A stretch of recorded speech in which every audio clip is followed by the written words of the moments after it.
How to fix game crashing on Windows 10 on your PC. Hello everybody, welcome back to a new video. In this video we're gonna learn how we can fix game crashing on your Windows 10 on your PC. So without any delay, let's start with the process on how we can fix it. But before that, don't forget to hit that like, share and subscribe icon.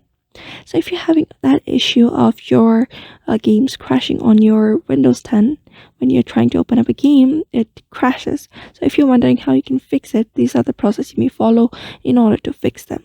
First of all, open up your PC, your personal computer or desktop. After that, just run a command, Windows plus R, and this run will appear on your screen. So here you're just gonna type in sysdm.cpl.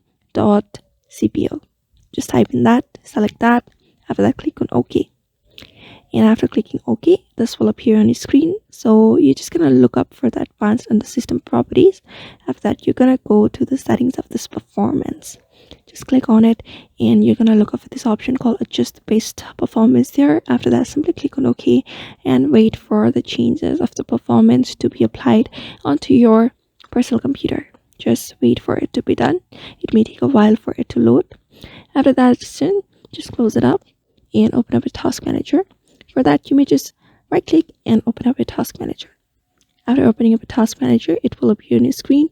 So you're just gonna head over to the file section, run a new task there, and type in the same command that we did before and browse it.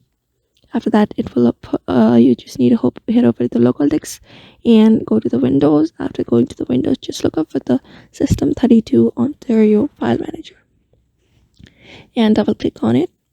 After double clicking on it, another file will appear. So here you're just gonna look up for the option called cmd. Just look up for the cmd.exe command here, and when you find it, just open it onto your device. After you're done opening up it onto your device, just open it up and this will appear on your screen. So you're just gonna write check mark below the command. You can see create this task with administrative. So just check mark on it and click on OK. Just click on OK and a box will appear on your screen where you need to type in a command. In order to in that command, you need to type in sfc /scan now. Just type in that command. After that, hit enter, and it may take a while for it to scan because scanning takes a lot of time. So just wait for the scan to be completed and your problem should probably be fixed after that. So therefore, you may also follow the same process in order to do so. So I hope this video was helpful to you and thank you for watching this video.